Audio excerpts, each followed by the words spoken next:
Hi friends, Shay here. So this video is the get to know the romance reader tag.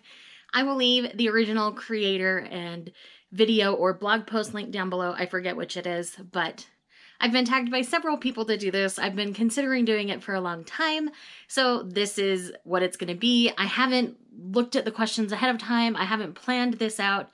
I'm just going off the cuff, so let's go. First question is, what is your romance origin story? How you came to read your first romance novel? Well, outside of like the little bit of romance that was in what I was already reading, my first true romance novel, I checked out of the library as a teenager, and I remember being startled because there was a pretty explicit sex scene in it.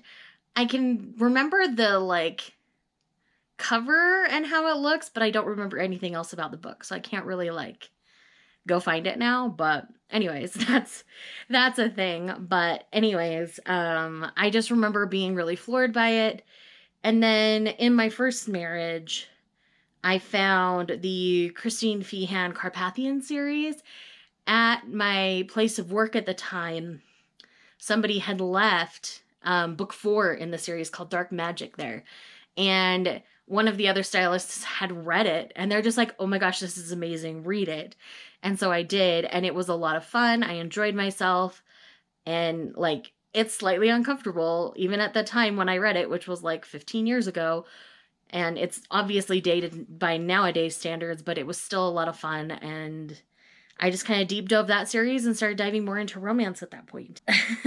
Number 2, if you could be the heroine in a romance novel, who would be the author, and what's one trope you'd insist be in the story? Well, I think at this point I'd probably have to choose Olivia Dade because I really love her plus-size representation in that book, like in her writing. And then the trope that I would insist on, I don't know. I think just like an older couple like she normally does, because I met my husband in my late 20s. He was in his early 30s. So, you know, I wouldn't want one where we're like babies. Like, I would want her to model it after our love story. So, like, online dating and dating older. So I think those would be the tropes I would insist on. Number 3, what is a romance you've read this year that you want more people to read? Clearly, I did not think this through.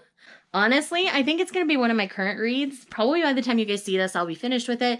But that is Anything by Beverly Jenkins, really. Like, more people online need to be talking about Beverly Jenkins and the amazing work that she's doing.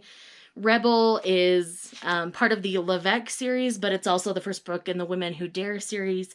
I love these characters with so much of my being, it's not even funny. And I just really want more people to promote Black voices. I haven't been great about that in the past. I am a white woman. And when I found Beverly Jenkins, I knew I'd found someone who's truly doing something special. So I recommend checking out Rebel, and then the release that came out this year, Wild Rain. Second to that, I would probably have to say Then There Was You by Mona Schroff. This one was really unique. It deals with grief in a way that is gut-wrenching. So I'm going to put a trigger warning out there for that. But it is so beautiful. I highly recommend it. Question number 4. What is your favorite romance subgenre? What subgenre have you not read much from? When it comes to romance, the taboo I don't read as much of. But one of my favorites, honestly, I love paranormal and I love everything, really.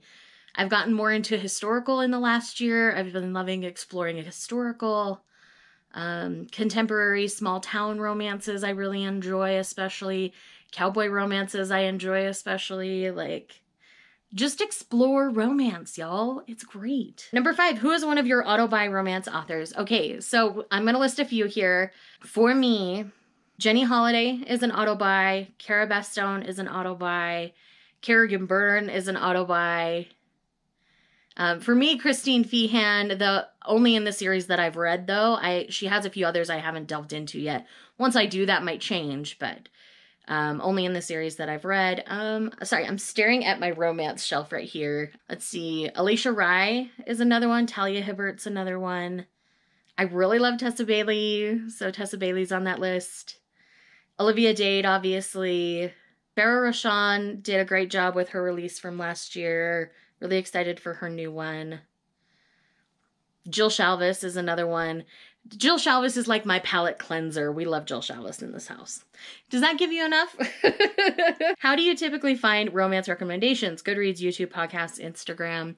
A lot of it's through YouTube and through my friends and what they're reading. A lot of it's personal exploration. I do a lot of research for my releases on my radar videos. And yeah, just kind of a lot of it's doing the legwork myself. I do a lot of searching on Goodreads, on Amazon, on YouTube, on Google in general, just to find things that I love and enjoy or may love and enjoy. And I do take friends' recommendations very seriously, especially people who have similar reading tastes to me. So I take all of that into consideration as I choose a romance. Number 7, what is an upcoming romance release you're excited for? Oh gosh, probably the new Tessa Bailey this summer, which I believe it's called It Happened One Summer. And then there's a few others. The new Helen Huang later this year. My brain is not coming up with the information. But there's always a lot that are on my radar. I will leave my releases on my radar series linked in the corner where I do them monthly. So it's hard for me to get too far ahead because of that, because I keep up with them monthly like that. Number 8, what is one misconception about romance you would like to lay to rest? Smut is not bad. Sex in books is not bad. It can be done tastefully. It can be done very crass as well. But just because it's in your book, don't automatically write it off. Not every romance has to be squeaky clean. You are not a less intelligent person for reading romance. There's a lot. Diverse romance is important. Indie romance is just as viable as traditionally published romance. I could keep going. Like, there's a lot to do with romance that I have strong opinions about, but we'll leave it at that for today. Who is the most recent romance reading content creator you came across that you'd like to shout out? I can't think of one off the top of my head. Let me pull up my YouTube here real fast. Okay, here's one recently that I may have shouted out on this channel already, but I've subscribed to her fairly recently, and I really adore what she does, and that is Dana Quadra. She reads very diversely in romance. She's very much on a wallflower historical kick right now, but she reads all over the gambit. She reads lots of novellas, and I think Dana needs a lot more love, so I want you all to go send Dana some love. Tell her I sent you if you want, but Dana deserves the world. We love Dana here. And then last but not least would be 3 starter romance recommendations. If you're looking for a crossover from fantasy, I would try Deal with the Elf King by Elise Kova. If you're crossing over from like YA contemporary, I would try Cara Bastone. Probably Call Me Maybe first, which is a fantastic audiobook. And then if you're coming over from manga and you love Night of the Ice, I would recommend From Lukov with Love. It is an ice skating centered story around pair skating, and it is fantastic, and I absolutely adore it. So with that said, that is the Get to Know the Romance Reader book tag. If you have not done this tag yet and you want to, go ahead and do it. Consider yourself tagged by me. I know this tag has been floating around for a long time, so I'm not sure who's done it and who hasn't, so I'm not going to tag specific people. But thank you guys for watching this video. I had a great time going through this discussion with you, and I hope you enjoy it. Thanks for watching. I'll see you next time. Bye.